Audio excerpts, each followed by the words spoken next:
ছাত্র নেতা কালীগঞ্জ উপজেলা বিএনপির সিনিয়র যুগ্ম আহ্বায়ক জনাব হামিদুল ইসলাম হামিদ, বিশেষ অতিথি হিসেবে উপস্থিত আছেন বারোবাজার ইউনিয়নের সাবেক চেয়ারম্যান কালীগঞ্জ উপজেলা বিএনপির যুগ্ম আহ্বায়ক জনাব আবুল কালাম আজাদ চাচা।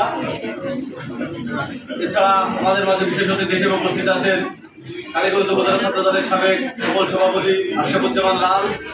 এছাড়া আমাদের মাঝে উপস্থিত আছেন পৌর স্বেচ্ছাসেবক দলের আহ্বায়ক জনাব জাহাঙ্গীর হোসেন। আজকের সভার সভাপতিত্ব করছেন বারোবাজার ডিগ্রি কলেজের সুযোগ্য অধ্যাপক জনাব ইয়ামুনুর রহমান।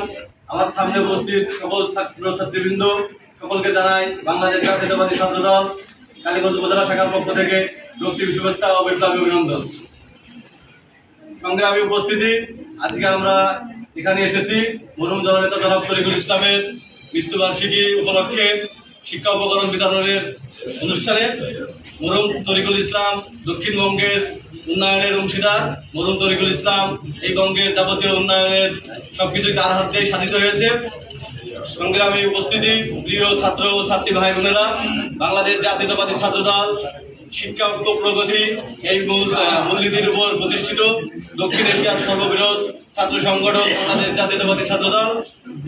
অন্যান্য যে কোন ছাত্র সংগঠন যেমন ছাত্রলীগ, ছাত্রলীগের অপকর্ম দায়ে এই সরকার দ্বারা নিষিদ্ধ হয়েছে। বাংলাদেশ জাতীয়তাবাদী ছাত্র দল তাদের ভালো কাজের মাধ্যমে ক্যাম্পাসে পদচারণা এবং শিক্ষা উপকরণ বিতরণ, এছাড়া শিক্ষার্থীদের যে উপকরণ বা শিক্ষার্থীদের উপকারে যে কাজগুলো করলে শিক্ষার্থীদের উপকার হবে সেই কাজগুলো বাংলাদেশ জাতীয়তাবাদী ছাত্র দল করছে। জিয়া পরিবার এদেশের শিক্ষার জন্য গুরুত্বপূর্ণ ভূমিকা রেখেছে।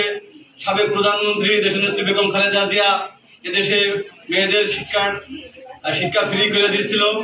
এছাড়া শিক্ষাক্ষেত্রে ব্যাপক উন্নয়ন করেছে। এখানকার উপস্থিত সকল ছাত্রছাত্রীবৃন্দকে বাংলাদেশ জাতীয়তাবাদী ছাত্র দলের পতাকা তলে এসে বাংলাদেশ জাতীয়তাবাদী ছাত্র দলকে সমৃদ্ধ করার জন্য বিনীতভাবে অনুরোধ জানাচ্ছি।